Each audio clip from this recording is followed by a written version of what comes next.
Hey, how you doing? This is John, and welcome to John's Long Box. Today is my first Sunday comics. This is going to be me going live. I just woke up about 10 minutes ago, so give me a chance to wake up. I got my coffee ready. I got my coffee pot, everything over there, and I figured I'd just talk about comics. Uh, this is the comic I'm going to showcase, and I see if anybody wants to join in, and see how it goes. I've been, for those of you who've been following my channel, I've been working late, real late. I've been working like 16-hour days all week, and my customer at work wanted some last-minute changes, and we had to accommodate. And in order to accommodate, we had to stay long hours. Thursday night, I got home, went to sleep for 2 hours, and went right back to work. So I've just been a basket case lately, so I haven't been doing videos. But I wanted to do this. My throat's been crazy, but it's feeling pretty good today. It's actually just a little like whatever, rough from sleeping. All right, let me take a sip of coffee. Ah, it's so good. Okay, as I drip all over myself. All right, I've got my coffee pot down here so I don't have to go upstairs, carry the phone, and bother my wife. So here we go.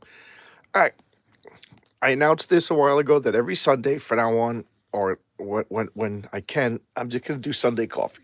Sunday comics, rather. Sunday comics. For those of you who may not know, when I was a kid, we used to get the newspaper delivered every Sunday, and it would be wrapped with a pull-out sheet of the Sunday comics, and that's what it would say on it, the Sunday comics. Sometimes some newspapers would say the Sunday funnies, some of them would say the Sunday comics.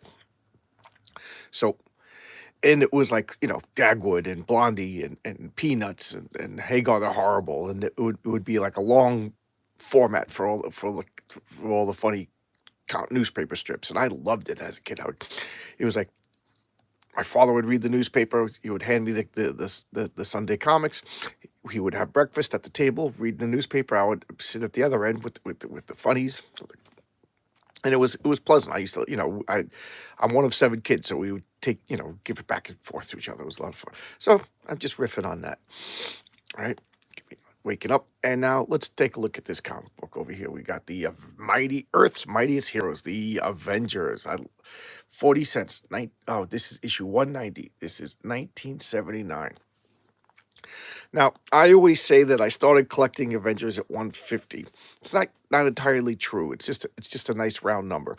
But my first Avengers comic off the top, I think, was 156. But back then, I just grabbed comics that appealed to me. The cover looked cool, whatever. I didn't know about collecting it per se at that particular time in my comic book history. And I would show my friends, and we would read. And I bet this is the actual comic that I bought. You can see it's kind of like worn and beat up. This was actually in pretty good condition, considering this is one of those comics that lived in my folder for a while. But anyway, I'd bring these comics to school. I had a folder that was the cover of Fantastic Four 159, and I would stuff that filled with comics. It was like this thick, just filled with comics, and I would bring it to school. It would just hang out my book bag or in my desk, getting squashed by. I went to a school. We had the kind of desk where there was like a little opening underneath your seat, and that's where you stuck all your stuff. So it would just be jammed in there. So I'm surprised the comics look as good as they do. For the most part, if I find that the comic's too egregiously beaten up, I'll buy another copy. I've done that already over the course of this channel when I would pull out these comics. Because some of these comics I haven't seen in 20, 30 years.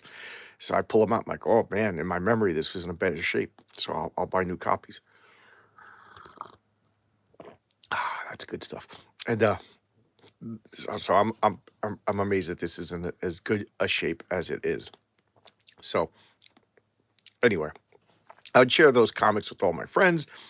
We'd look at them, we'd talk about them. But then the next time I would buy another comic. So it wasn't necessarily I was collecting. I would just buy whatever I liked. And I remember walking home from school, and my friend Sean was just like, "What do you mean you don't have the?" I forget what it was. We were talking about the Fantastic Four, and I asked what happened, and he goes, "What do you mean what happened?" The next issue, he's like, and I'm like, oh. And he's like, "What do you don't collect the Fantastic Four?" I was like, "Yeah, I collect the Fantastic Four." He's like, "Well, then why didn't you do it? I guess you missed it, right?" I was like, well, yeah. He's like, I was like, I just get whatever comics I want. And he goes, well, that's not collecting. That's just buying comics. To collect the comics, you got to get them. So we went to his house and he showed me his Fantastic Fours that had, consecutive numbers on them. And I just bought the comic. I did like at that particular age, I knew the price because I had to pay for it. I knew it said Marvel Comics. I knew, but I didn't know about this. I didn't know about this. I didn't know what Comics Code Authority meant. I didn't know anything.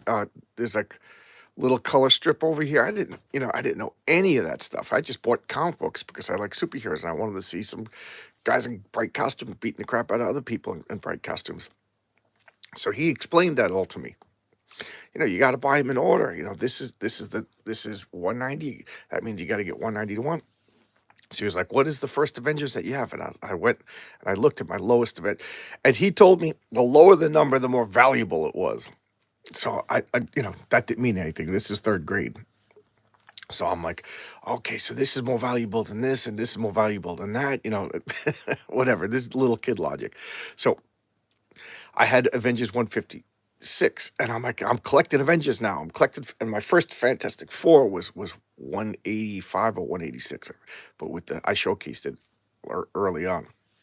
It's when Reed Richards becomes the Molecule Man, and I was like, oh, all right. So I the obsessive compulsive of me was. I'm sure it already exists. Actually, it did already exist because I remember at the time I had Star Wars toys, and I would obsessively put them in order of what they showed up in the movies. So when I put them away, I would lean them up on my desk on the wall. And, first Darth Vader showed up before Obi-Wan Kenobi, and, Princess Leia showed up, whatever. Luke Skywalker was over here because he didn't show up first, whatever. You know what I mean? That's the way it was, because that's the correct order. So I always had this compulsiveness about my hobbies. So that's what I went. I was like, I got to get the event. So it bothered me that 156 was not a neat number. So I just told myself, even though I didn't have them, that I started collecting Avengers at 150, and that became like a quest to find those 6 missing Avengers comics. Now, keep in mind, this is third grade. So I'm 8 years old. Where am I going to find these comics? If when I was walking to school, if I went right, there was Howie's Candy Store, which was awesome. Howie's Candy Store.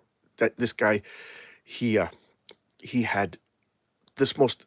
It was like a stationery store. It's something that you don't really see too much anymore.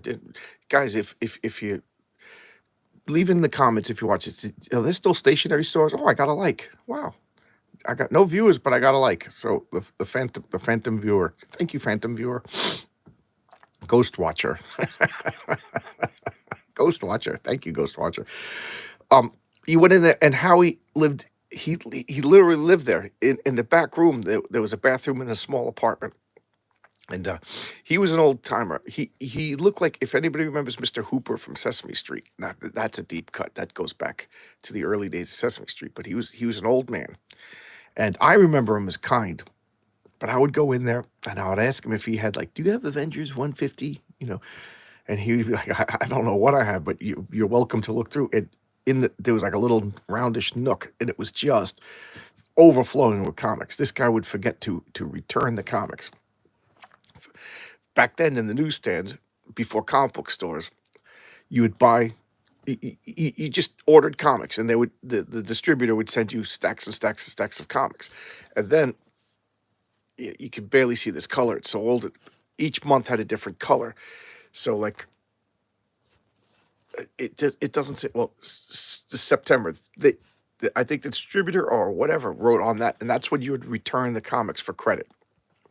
So you'd send them back, or you'd rip the cover off and send the cover back, and they would credit your account. So if your package had, I don't know, I'm going to make up numbers, 100 comics, you'd lay out the price for 100 comics. You sold 60 of them, then you sold 40. So then you would only buy another 40 comics out of the whatever. You would get credit for 60 comics for the next delivery, and blah blah blah. So the only way you really lost money was if if they got stolen, you'd eat. I remember there was another store called oh, who's this?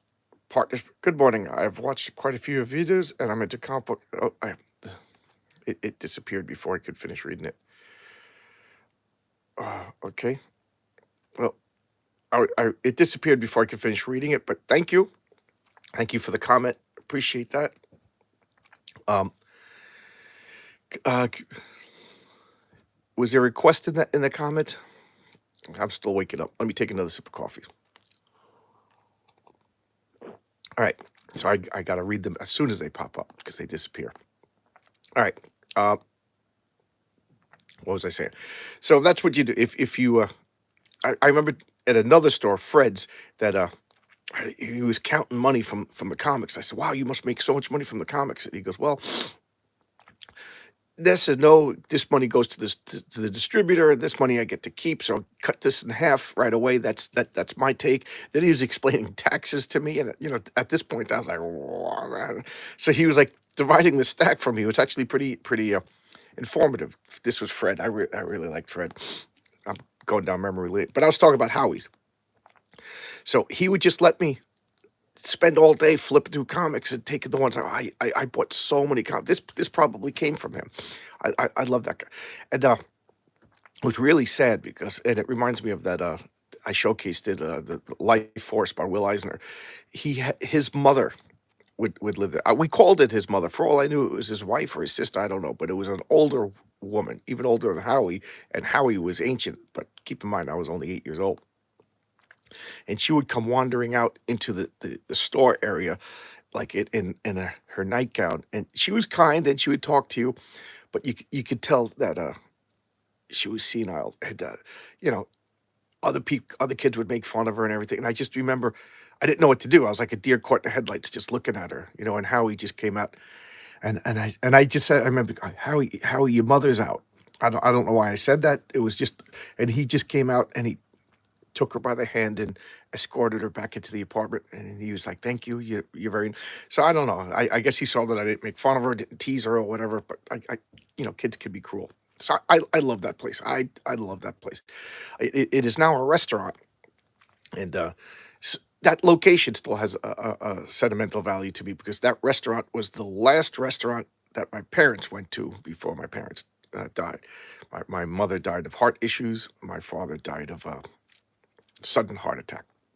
Like, so the last time they went out to dinner was the restaurant that is in the location that Howie's Candy Store used to be in. So that every time I drive by, my sister lives 2 blocks away, so every time I'll go down there, and now my old original comic book store changed locations, and it's directly across the street. So I'll go there every once in a while, and I look at that location, and it brings the warm fuzzies. So as I was saying, when I walked to school, if I went right, and if I went normally to school, there was this other place. Originally, it was called Charlie's, then it became Ann's, and then it became Fred's, and then I aged out of the grammar school and I went someplace else. Charlie was a miserable old guy. You'd go in there, he'd be sitting in the chair, passed out from booze.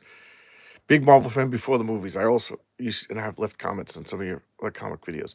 Porter's Project. Yes, I recognize the name Porter. Thank you. Thank you so much. Is the sound good? I just let me know if the sound is good.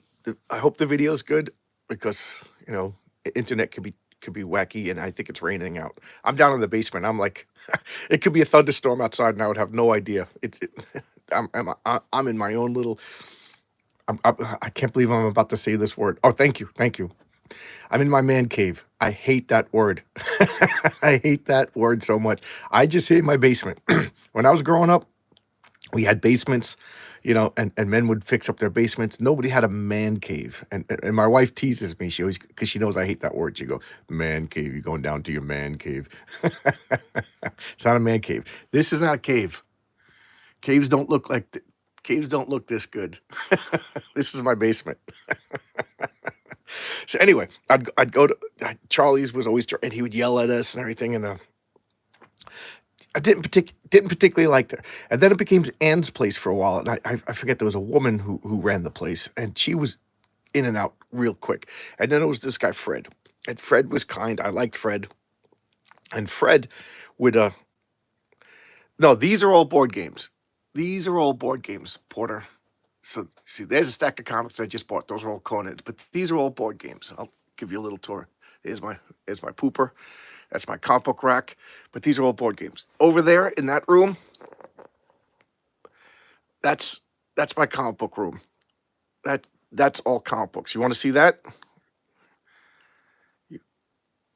You want to see that? All right, I'll pick up my mic and I'll walk over there. Here we go. This is all comic books. I'll turn on the light. So how's that?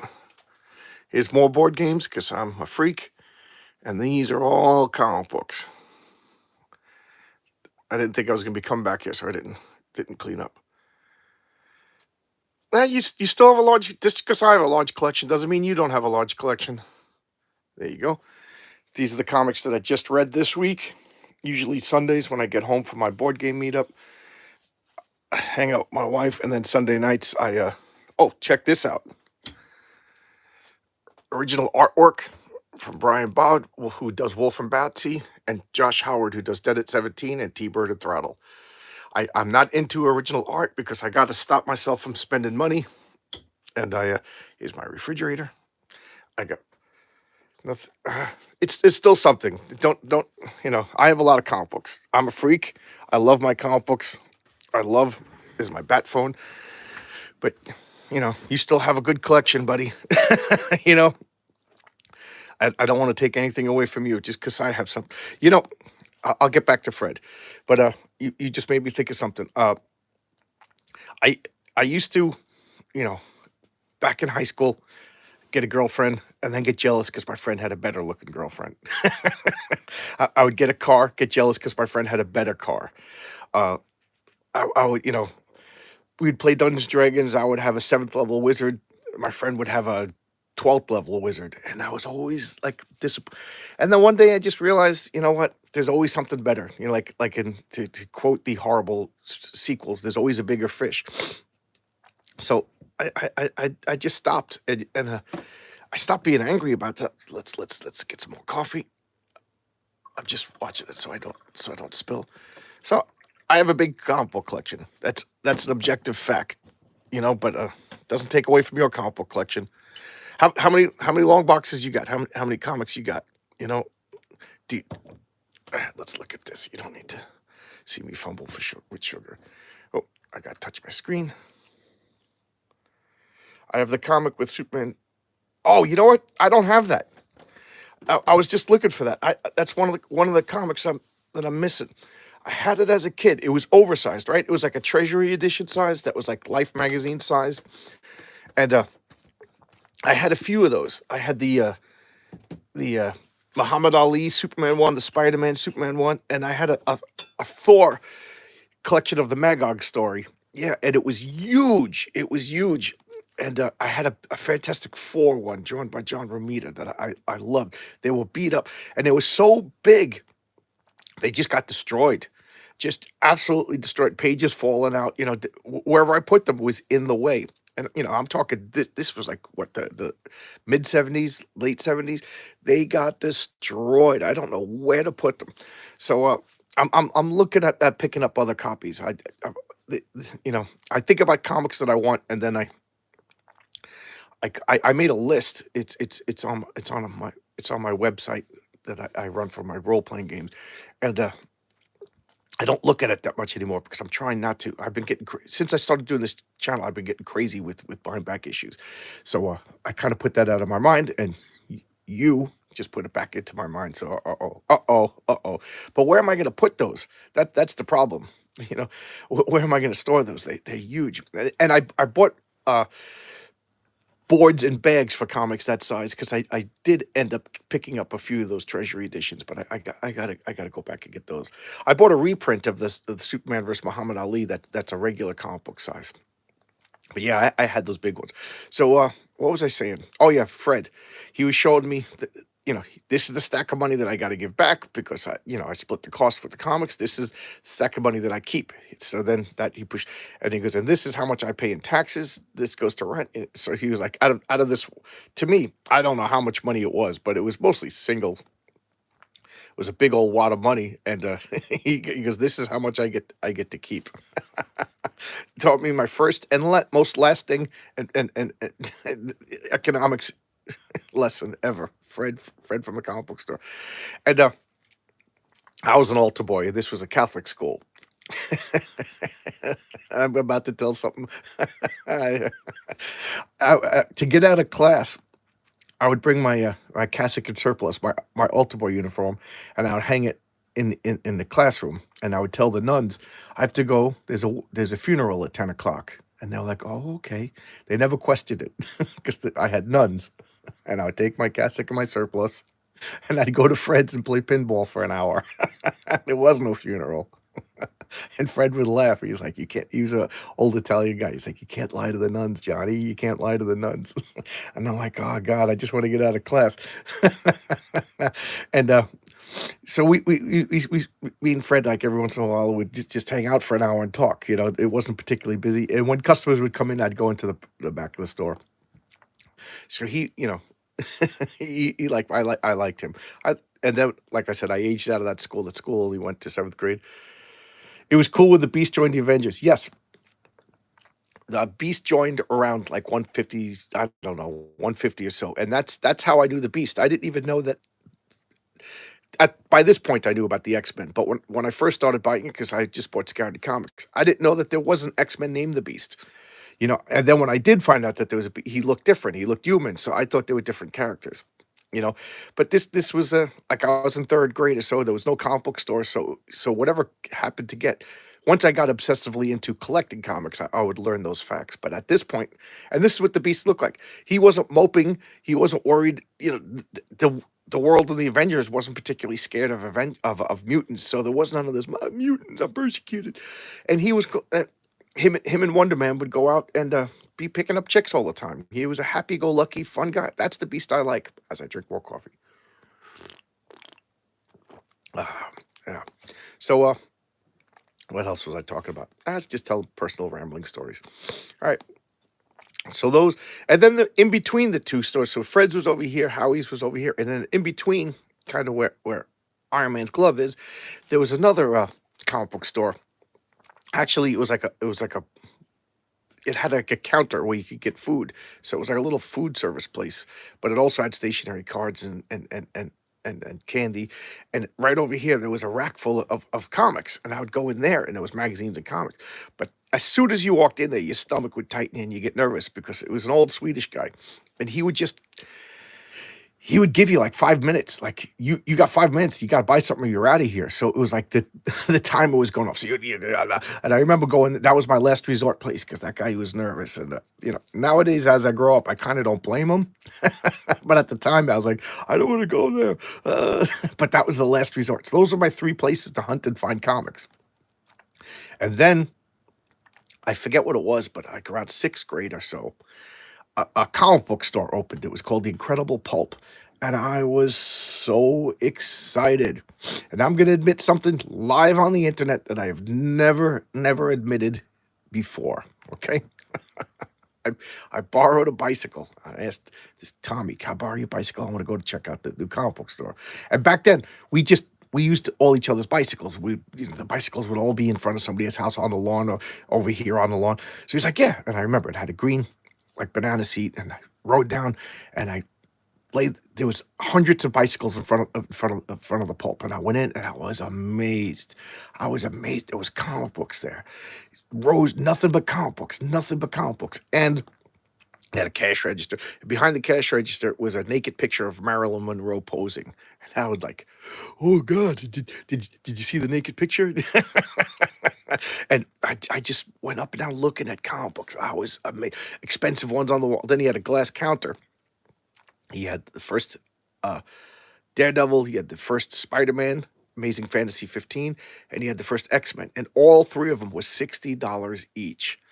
And I remember going, "Oh my God, who would ever spend $60 on a comic book?" Well, this guy would.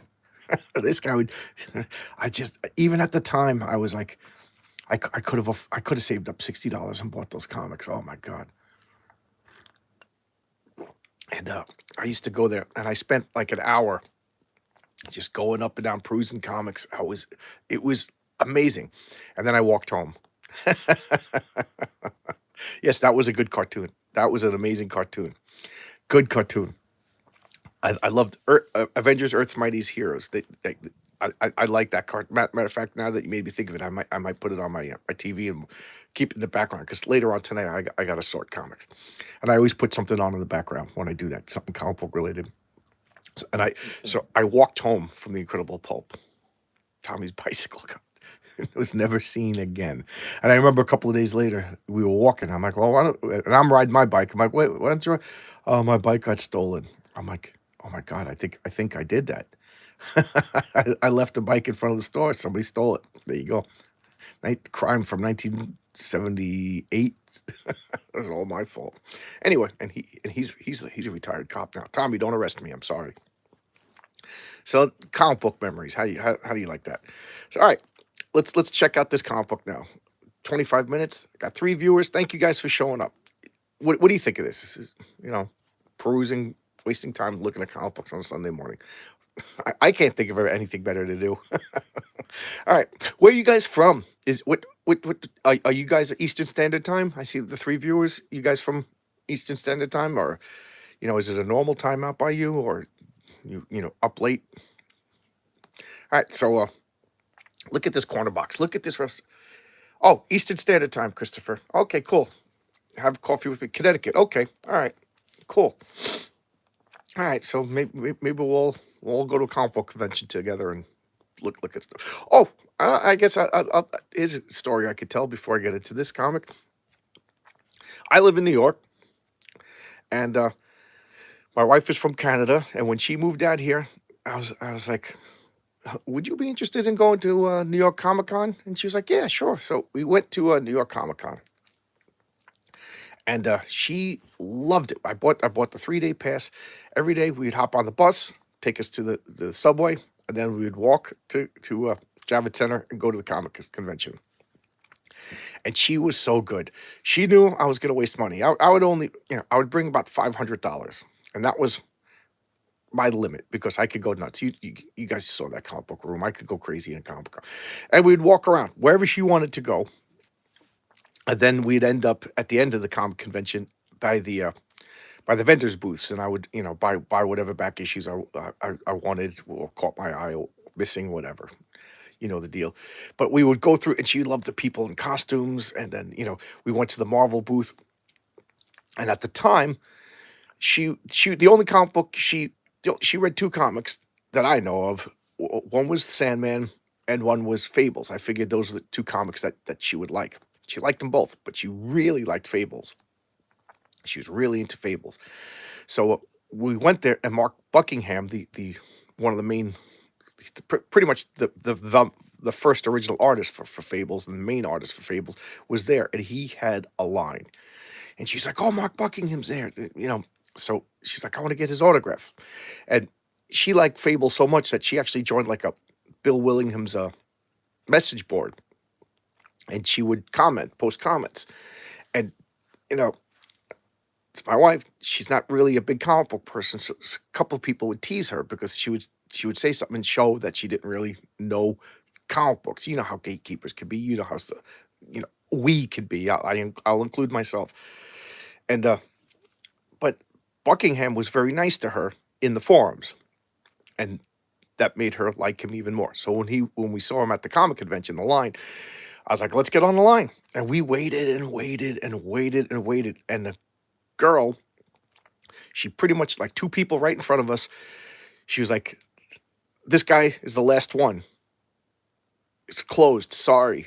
And I looked at her face like we waited for like 40 minutes, and now we were done. We couldn't, I thought that was improperly done. They should have just told people, "Don't get on the line anymore. This is going to be the last one." But we waited for like 40 minutes, and now it's not Buckingham's fault.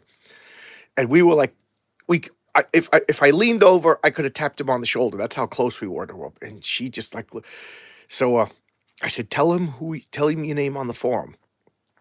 So she goes, Buck, and she just goes, "Hey, and I'm not going to give her forum name, but she said her forum because her forum name is her real name, and I have a weird last name, and she just took, and she has a short first name, so it kind of got compressed into one. And And Bill Willingham's rule on his forum is you have to use your real name. So that became like a big deal for a little while until she's like, this is my real name. Okay. And she broke it down. This is my last name. This is my first name. And it's compressed into one. So it looks like a nonsense word. So that was a big deal at first. So she goes, I'm blah, blah, blah. And he looked up. He goes, oh, I know you. And he waved her over. And, the bouncers, the enforcers couldn't do anything because Buckingham was calling her. So, and she's like, this is my husband. He's like, come on over, husband. And we went behind the table, and he was good. He finished autographing and talking to the people that were supposed to be. He was a perfect gentleman. And then when they were done, he just turned his chair and talked to her. How are you doing? Blah blah blah. And she was beaming, and he gave her like an art book. He gave her a poster. He signed everything and shook my hand, and we talked. It was the best. He was so good. And I will always be grateful to Mark Buckingham for doing that for my wife, because you know let's face it, our wives don't really want to go to comic book convention. The rare wife does. And she had such a pleasant experience with that. She was beaming. And then afterwards, we had some time to kill, so I was like, hey, there's panels now. And one of them was like basically the old timers panel, and it was like all the old. I joked and called it the Council of Elrond, because it was all like older statesmen of Marvel. So I was like, you want to go? This would be interesting. And she was like, all right, at least we get to sit down. So we went in and we sat down, and it was pretty empty for who it was. And it was like old inkers and colorists, and they were just telling stories about Stan Lee, about Stan Ditko, about Jack Kirby themselves times. And it was great. She loved it. I loved it. And we were asking questions and talking. It was almost just like a conversation, because there wasn't, for considering the lineup of people, it was amazing that not and that to me shows me that like a lot of people just aren't really into comic books. With this panel of old timers, it was great. They were original, like artists for Marvel and DC. Oh, it was so good. And she was like, that was so much fun. And then we went over, and there was a glass booth, and this guy had uh, Action Comics #1, Sensation Comics #1, Wiz Comics #2, which is the first comic of Captain Marvel. And I'm looking, and I'm like, honey, this is millions of dollars worth of comic books. I said, I'm looking around because it's crowded. I go, there's got to be like an armed guy just mixing in the crowd. The guy's like, yep. And the armed guard guy, in plain clothes, just came over, and he goes, you want to hold these? And I didn't have a cell phone at the time, but I got to hold Action Comics #1, Sensation Comics #1, oh my God. And I'm like, what? And the guy was like, how cool is that? The guy literally handed me $1 million comic book, in a crowd of people. Like, what was I gonna do? I couldn't run anywhere, but it was just so cool. I could have bent it, it was in a stiffener, but it wasn't like a CGC or anything like that. But oh man, I was like, oh my God, this is so freaking cool. Made my day. And then there was the TikTok diner right by Penn Station, and we'd stop there, and it was just filled with people with swag bags and makeup and costumes and everybody looking through their comics. And so that became our thing. We went 5 years in a row.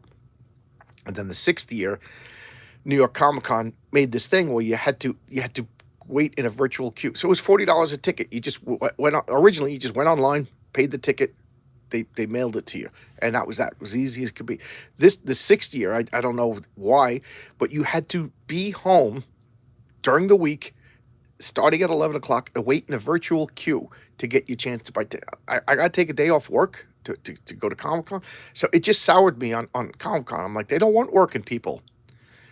I can't be at work and can this.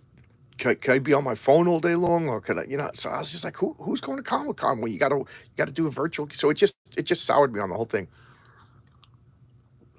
And then the following year, my niece comes up to me, Uncle John, I'm going to Comic Con, and I'm like, oh, good for you, that's cool. Comic Con's a lot of fun. I said, I'm not going, because that soured me so much that I just stopped going.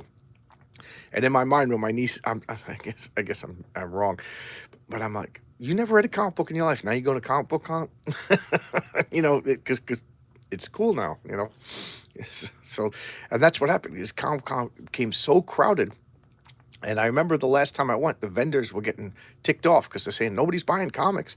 Everybody's just walking around checking out the Marvel booth, picking up free swag, or dressing up as Spider-Man or Captain America and walking around, but nobody's buying the back issues. So they were telling me that they were planning on making another Comic Con of just comic books. No movies, no anime, no manga, no Hollywood, just comic book back issues. You know, I don't think that ever happened. If anybody knows if that happened, let me know. I'll definitely go to that because I want to go get deals on back issues. That's where I bought my Fantastic Four #1 was the second Comic Con. The first time I saw it there, so I was like, if this guy has it again, I want to buy it the following year. So I went and he still had it, and I bought it the following year. So anyway, um, oh, then she was all like, let's go to another comic book convention. So I looked, there was Big Apple Con, which is the little brother of Comic Con. We went to Big Apple Con, and that was, I forget, it was in some hotel in Manhattan, and it was terrible. It was like the old comic book conventions from like the early 80s and 70s. It was just like guys on fold up tables with like moldy smelling comic books and hawkers yelling, hey, buy this. You know, some guy who's on public access TV, I used to call him Captain Caveman, running around just being like pointing to, there was a couple like spokesmodel girls, like he was just like macking on them, and it was gross. And my wife leans into me and goes, if you had taken me to this first, I never would have went with you to another comic book convention. I was like, yep. I agree.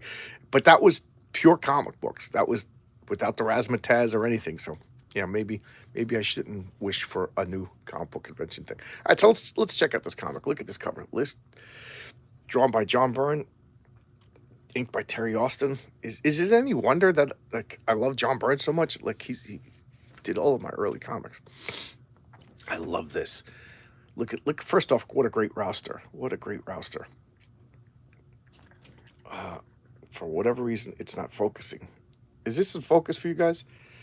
So Stephen Grant is the author. John Byrne penciler. I can't even read this. Wow. It's really blurry. Oh, let me switch my glasses. I still can't read it. I can't. Is that Dan Green inker?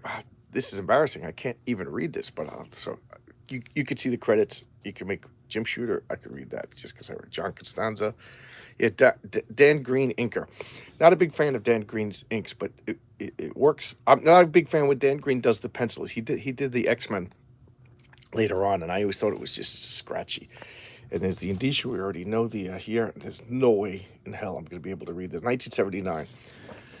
So we have this meteor going to go crashing, and it veers course. And look at this monster. I've always loved this monster.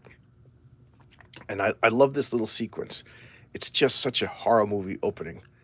It's got this machinery on the back, look, just arising from the swamps. Just amazing. Look at these panels.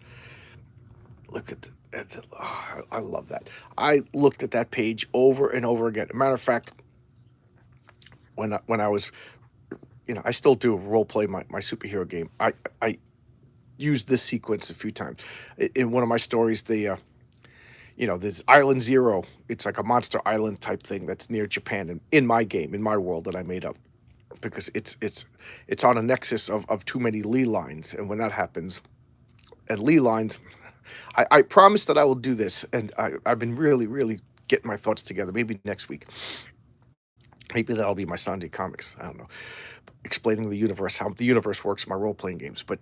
There's all these dimensions, and when dimensions are kind of like tectonic plates, where tectonic plates where they touch, there's earthquakes, but where dimensions touch, there's ley lines, and since dimensions can be, right angles or whatever, like soap bubbles touching, ley lines could be in the air. They don't have to necessarily be in the ground, so they could be this way, that way. So sometimes they're perfectly in plane with the earth or whatever. Sometimes they're floating in the air, but where all of these dimensions hit, there's way too many of them over there, and that's where Island Zero is. So sometimes things from other dimensions, they could crisscross. Instead of earthquakes, they could have like whatever, like reality shifts.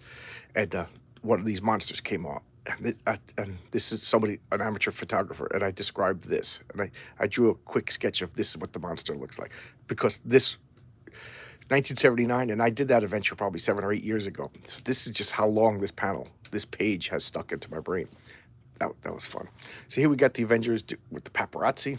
I love this panel. Yeah, I love this panel, and I love how colorful they are. And then they use like little subtly, like they're all colored, but they're like these got the bright primary colors. These got like little duller secondary colors, and your eye is just drawn into this oval, perfect color. That's all I need. And then over here, you can see that the main characters are colored. Then we got the crowd back here, and it creates like an illusion of 3 dimensions. We got all the way in the back. The sky is just pink. Then we got these guys in yellow. They're a little forward. Then we got other characters, and then the Avengers. And look, going up these yellow steps. I love it. I love it. This gunfight. I talked about how I had an irrational hatred of that electronic Spider-Man in action figure. I also have an irrational hatred of this ad. I used to have like a visceral gut reaction whenever I saw this ad, but I don't need more. Now I just laugh at how crazy I am. But this ad, I hate this ad. I would get like put down a comic in disgust every time I saw this ad. I don't know why. I don't know why. I don't even hate Hubba Bubba. Matter of fact, that was like I had this friend in school, and that was like his favorite thing. Hubba Bubba, Hubba Bubba. You would just say it all the time. Maybe that's why I hate the ad, because James kind of drove me crazy. And here we got Avengers. Look at that suit. Look at that suit. That's. I don't remember Falcon being in the Avengers. He didn't have it. Yeah, that's. I showcased that. It was Avengers 181 when Falcon joins the Avengers. And you see this guy? It's funny that you said this is Henry Gyrich. And Henry Gyrich, he is the ultimate government. He is the government. So he's the ultimate government pain in the neck. And for a couple of issues before 181, you'd see like a mysterious guy walking through the wreckage of Avengers fights. And then he just like walks into Avengers Mansion and people like looking at him.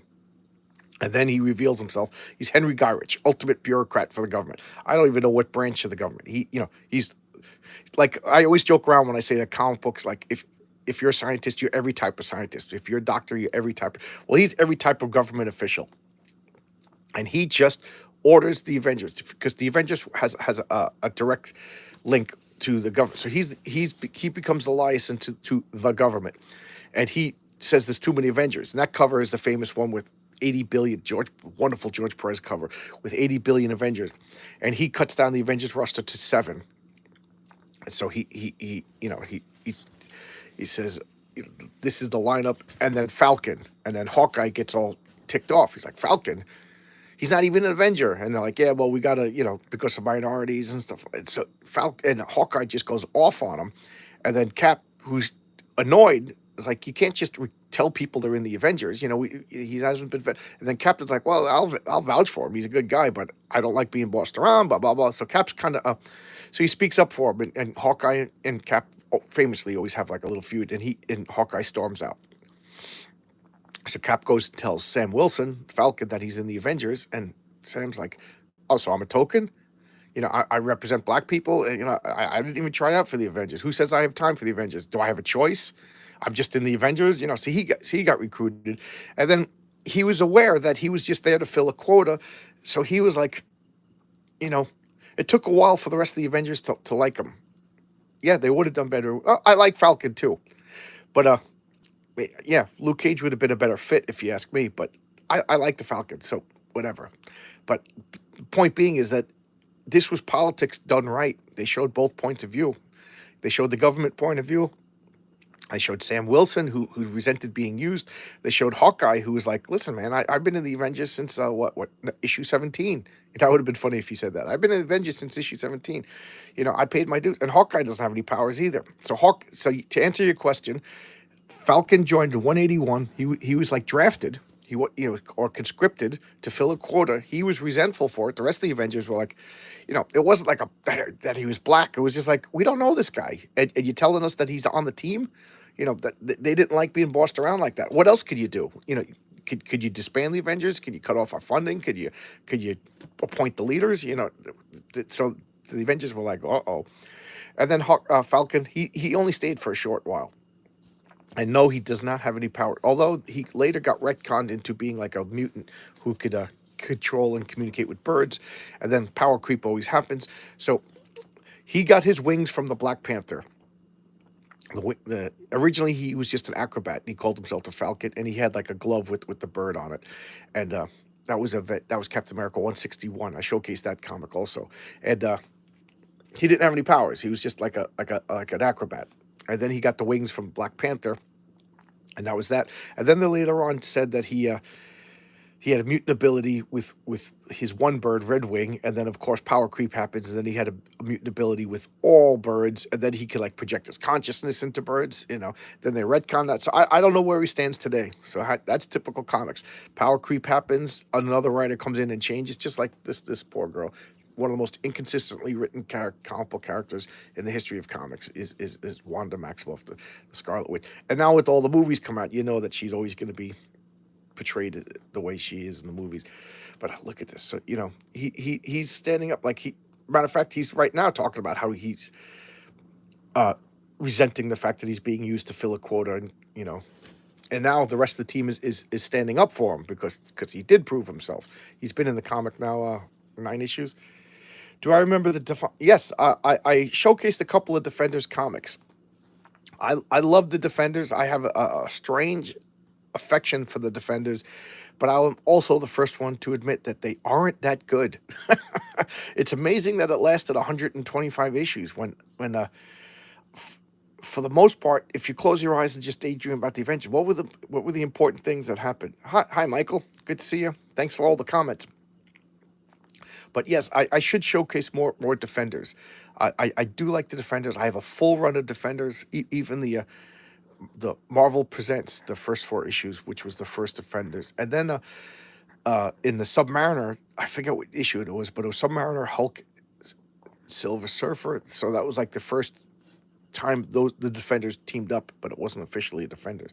So anyway, any particular Defenders comics you'd like to see? I showcased 89, and I showcased the I can't remember the exact number, but with the Headsman, because I just wanted to show how ridiculous it was. But yes, that was a lot of Steve Gerber, who was out of his mind. A lot of Steve Englehart, and I can't remember, but there was a lot of bad Defenders. But I do like the team, and I love all the secondary Defenders. Nighthawk, Hellcat. The Beast was in that group. Angel was in that group. Iceman. That was like the second X-Men for a while.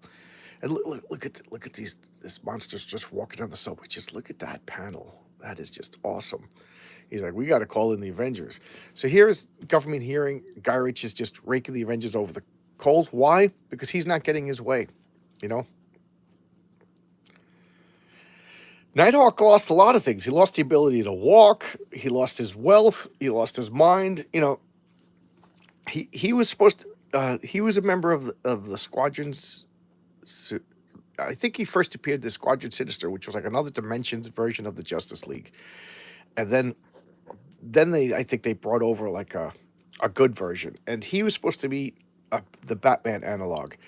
And right away, they started separating him from Batman, which I think is a good. So he actually had the power of flight. Then he had guns built into his wings, and then he went crippled. But at night when the moon rose, he was able to walk and had strength. So Kyle Richmond, I really got to look up like his history, because it was he's another all the Defenders, like their story, like Valkyrie. That's another one. You have Valkyrie. Their stories got so changed by every writer just came in, and they weren't like iconic enough. Another word that I don't like Steve Rogers. You're not going to do too much to change his personal history. But Kyle Richmond was not as famous enough so that you could change him around like with Silly Putty, and not too many people would even know that you changed him, because it wasn't that popular. But yeah, I agree. Yeah, he lost his mind. They did so much with him. That would be fun to redo the real Defenders. Although the Netflix series, that was just a good name to use for the Defenders, because they couldn't use the Avengers again, and that bothered me when Brian Michael Bendis had the Mighty Avengers, then the Avengers, and I don't know. You can't have 2 completely different teams with the same name. They're two different teams. He should have used the Defenders for the comic book, but what do I know? Look at this. This is anybody old enough to remember Saturday morning cartoons? Because cartoons used to be pretty rare. You came home from school at 3 o'clock. There was from 3 to 5. There was cartoons on only like 2 channels. And then on Saturday, there was cartoons. And Saturday morning lineups were a big deal. So we got Heckle and Jekyll, Mighty Mouse. I love when superheroes have their name written on their chest. I should just walk around with a shirt that says John's Long Box. The Bugs Bunny Roadrunner show. Popeye, Fat Albert. Anybody know why Fat Albert's not on TV anymore? I haven't seen Fat Albert on TV in a long time. Anybody? I have no idea why. Anybody know Fat Albert and the Bill Cosby kids? Nobody? Jason and the Argonauts. This was a live action show, and it was terrible. It was awful, and I loved it. It was so bad. I don't know who you are in the future who may stumble upon this video, but you, with your phone, can make a better show than this. But it was great. I loved it. I love this. The Tarzan show, I really like this. And to save money, they would reuse the same animations over and over and over again. But I love this. This was good. Batman, the Freedom Force. But this is the Mighty Isis. She debuted. You totally remember the cartoons, the X-Men cartoon, Iron Man. Oh yeah, I remember that the '90s X-Men everybody loves, including myself. And then they had in the mid '90s they had an Iron Man and a Fantastic Four cartoon. The Iron Man cartoon, I don't know what, and the Hulk. They had those three. Isis works in the hotel industry today. Oh, really? Oh, the actress, you mean? Oh, who didn't have a crush on her? What's her name? Joanna something. Oh, she was beautiful. And then she did like a racy movie where she appeared topless, and that was it. They couldn't do her Isis anymore. Poor woman was just trying to further her career. Beautiful Joanne. Why can't I remember her last name? But yes, I who didn't have a crush on her? She was a beautiful woman. She was trying to be next Linda Carter. And could you blame her? Linda Carter was gorgeous. But what was I saying now? Oh yeah. So they had the Iron Man, the Hulk, and the Fantastic Four cartoon. The Hulk cartoon was good. Joanna Cameron. That's right. Joanna Cameron. Yep. The Iron Man cartoon made no sense. There was like almost no. Did they film it and it got chopped up and they showed it out of order? It was insanity. And they also had a Silver Surfer cartoon, and it was just the same cell of Galactic I hunger over and over again with like computer animation. Didn't like the Silver Surfer, but the hidden gem is the Fantastic Four cartoon. The first season was okay. The second season was the best live action, except for the comic books. The second season of that Fantastic Four was the best you'll get of Fantastic Four besides the actual comic books. So outside of the comic books, second season, I actually bought the DVD. It was that good. Introductions by Stan Lee. Check it out. That is good. But the Iron Man was terrible. The Hulk was okay. The Silver Surfer was like really weird. Maybe I got to give it another viewing. So now, the Avengers are being like court-martialed. Captain America's not going to stand for this. And hey, look, there's a monster rampaging. Captain America's like, we got to go. And Henry Gyrich is like, you can't go. I'm disbanding the Avengers. He's like, well, then here, you take care. Here's a stick. Go fight the monster. I love that. The beast of all people. And this is the goofy. I didn't even know he was a scientist at this point. This is the beast I love. Get titles. And he's like, go. He's just giving them permission to save people's lives. So this, everybody else. And these, I forget who, but these are famous people that they always put into the back. I think this is supposed to be Carol O'Connor, who played Archie Bunker from Heat of the Night, and I forget who that's supposed to be. But who's that? That's Daredevil. Dun, dun, dun. I always love when John Byrne draws Daredevil. It was always a treat to see John Byrne drawing Daredevil. And so Daredevil's going to not join the Avengers, but he's joining the Avengers in this particular issue. This is my favorite building in all of Manhattan, the Chrysler Building. I worked in that building for a short while. Oh, I love the Chrysler Building. And in my games, that's also on top of Lee Lines. And look at that. Just John Byrne really draws it. And I love this panel. Look at that blast. And the color vision, weird, lighter when he's immaterial. So that's the Vision's powers. He could pass through objects. And then he solidifies when he's partially phased and disrupts them. Is that Miss Marvel over here? Look, just great. Look, I love the sprawling cape. Yes, yes, the Fantastic Four had a lot of guest stars, especially the Galactus episode. They had Richard Grieco doing the voice of Ghost Rider, and Ghost Rider defeated Galactus in that particular cartoon. Where in the comic, the John Byrne comic, it was Doctor Strange. Doctor Strange cast a spell, or Galactus had to feel the collective guilt of all the people that he killed, because he eats living planets, and even Galactus was overwhelmed by a sudden emotional burst from the collective guilt, and that caused him to pass out. But in the yes, the Fantastic Four in the mid-90s, good comics, good cartoons. That was the best Fantastic Four outside of the comics. But in the comics, they had Ghost Rider come up just right. It was like Deus Ex Machina. He just drove through, because they were testing whether or not Ghost Rider could have his own cartoon, and maybe they did. Maybe I missed it. But Richard Grieco did the voice, who was like a heartthrob actor at the time, and I haven't seen him since. I think he was with Johnny Depp in 21 Jump Street. So he rides up the building and then stares into Galactus's eyes and does the pennant stare, and that's what defeated Galactus. It was, and if you're not gonna have Doctor Strange, that was a pretty good explanation. So I love this. Look, Captain America's just chiseling away. Spang! Can't you hear that? Can't you hear that in your head? Spang! And look at this. You notice that these little captions. You don't see this because people don't write comic books anymore. I was in a comic book Twitter. I got to keep my Twitter active to keep this channel active. So my look at that, I got cuts all over my hand. But I'm enjoying Twitter because I'm talking to a few people, like notably the guys from Alterna, like Brian Bauer and Josh Howard. So Pete Samedi. So I get to say hello to people. But this one woman, Jean Gentry, if she ever sees my video, hello, Jean.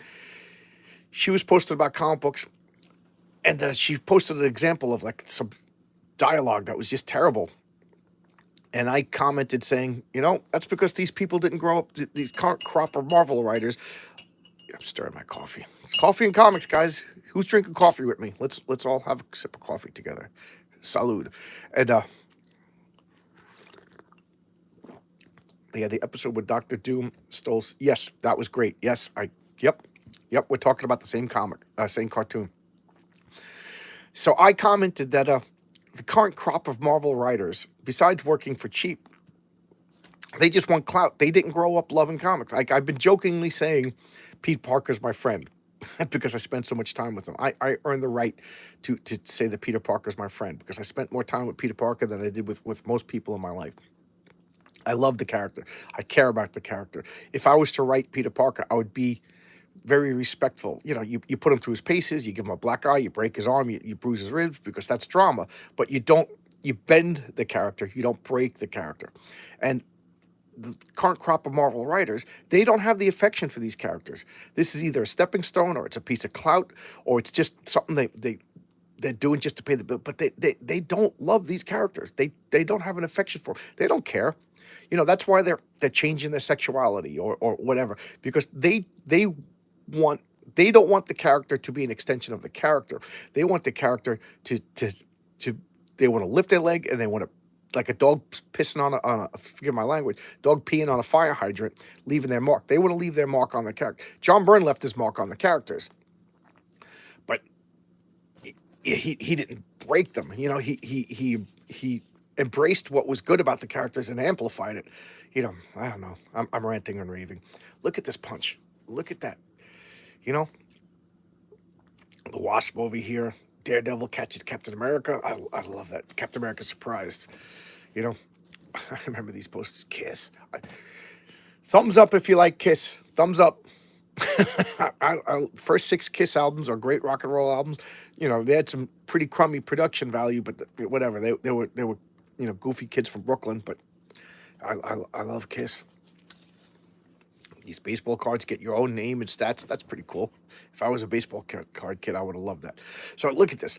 Captain Marvel, they're doing a Captain, well, she's Captain Marvel now, but back then she was Miss Marvel. Look at this. So Miss Marvel punches the stone creature. Beast acts as the lever, the pivot, and he just, alley-oops it over to Vision. And what does Vision do? Excuse me, he coughs. He increases his density, and I remember they made a big deal. Do they say it? I can't read because for whatever reason, going live, the picture's not that great. But he increases his density to like 90 tons. So right now, this guy weighs 90 tons. And I'm calling BS on that because if this is Manhattan, 90 tons, he should be, leaving craters in the street, and maybe even, 90 tons on these tiny little feet. That's a lot of pounds per square, and she should be falling into the subway. But he also has the power of flight, so maybe he's using the power of flight.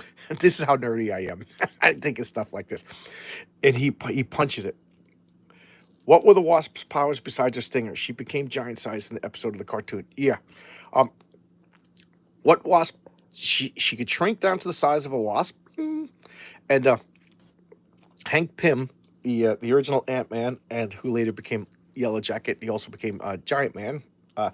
He was a scientist. What kind of scientist? Well, he was a scientist because, like I said, in comic books, if you're a scientist, you're every type of scientist. But he was originally He debuted back when Marvel was in this funny transition period of between horror comics and superhero comics, and it debuted in the Hank Pym, the Man in the Anthill, and it was a horror comic, horror sci-fi, where the scientist accidentally shrinks himself and he has adventures in the anthill.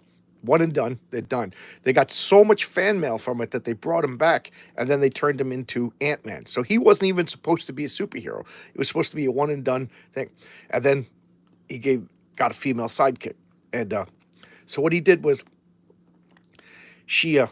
they originally had belts and they would release it and the Pym particles would shrink them. But he also implanted her with little tiny wasp wings in her back. So if she was in a bathing suit or a backless gown or whatever, you would see two tiny little wings in the small of her back, upper back. They're always there. And then when she shrank, they would stay the same size. And so they didn't grow out of her. They were implanted on. And he also implanted an antenna on her head that they kind of don't show anymore. So she could communicate with insects. She had the wings, and then originally she had like blasters on her wrist, but then she got like a bioelectric wasp sting. So that's her powers. She could shrink, she could fly, she could shoot stings.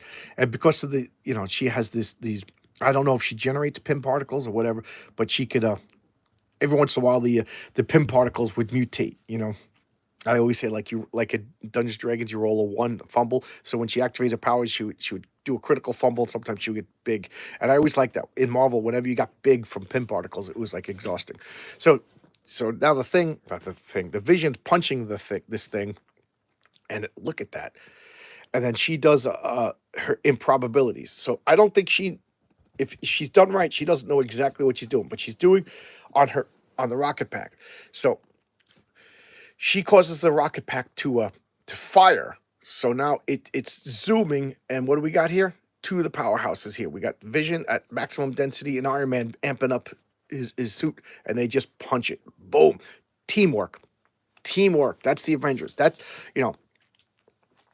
don't know.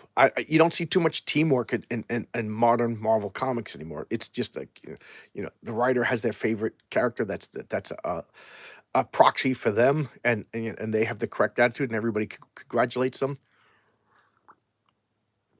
I mean, if you saw that Wonder Woman comic with Nubia, oh my God, it's just Nubia's great. Nubia's great. Nubia's great. Superman's like, oh, you're so great. We don't need the rest of them because that's whatever. So look at this teamwork. They just beat the crap out of the stone thing in Iron Man. Look at that picture. John Byrne, Bob Layton, George Perez are the best artists for Iron Man, hands down. Even better than Kirby. And there he goes. That's the first Marvel comic. They made her a mutant in the Ultimate Avengers, that cartoon when they fought the Hulk. Are you talking about the Wasp? The Wasp was a mutant, or Scarlet Witch? Because Scarlet Witch was always a mutant. Look at that, Micronauts by Michael Golden. June Jitsu. They should bring her back. Put her in the next Marvel movie. Have June Jitsu beat the crap out of Spider-Man. And Daredevil's like, guys, step back. I detect a heartbeat. So he goes over to Iron Man to warn him, and they turn to stone. Ta-da! That's the reveal. They thought the fight was over, but it has just begun. The gray gargoyle. That was just an exoskeleton that he was wearing. Back to the Stone Age. In the next issue, they fight the gray gargoyle. Oh my God. No! Wasp was the mutant in Ultimate Avengers. Okay. I don't remember it, but Yeah, why not? I gotta watch that again. That was good. Oh, the Ultimate Avengers? You mean the comic series? Rom, this was so good. The toy stunk. I hated the toy, but the comic was better than the premise deserved it to be. Okay, Legos. All right, so I did a little over an hour. I had some interaction with everybody. You know, the cartoon movie. I gotta check that out. I haven't seen that. I kind of like irrationally had a hatred of the Ultimate Universe. I was like, I don't like multiverse stuff, so I just find it's like a cop out. But I turned around with the Ultimate Universe because they kind of kept it separate, and then it ended. I think it served its purpose. It was kind of like a storyboard for the Marvel unit. So, all right, I'm gonna get going. I got a board game meetup. I gotta take a shower, get cleaned up, get my game ready, and I'll see you guys. Thanks for a lot for the comments. This was funner than I thought it was gonna be. I thought it was just gonna be me sitting here talking to the ethers. So thanks a lot, guys. This will be my video for today. Tomorrow I'll have a proper video, and thanks a lot. You made this. Oh, great talking to you too, Porter. Thank you for showing up. So I'm gonna do this as an informal time whenever I wake up. Sometimes I'll miss it because life gets in the way. And I'll try to do an hour every Sunday morning with my coffee. Got my coffee pot, got everything over there. You can watch me drink an entire pot of coffee and then go berserkowitz. But I got to get fueled up for my game meetup. All right, so thanks a lot, everybody. I'll see you tomorrow with another video. Bye-bye.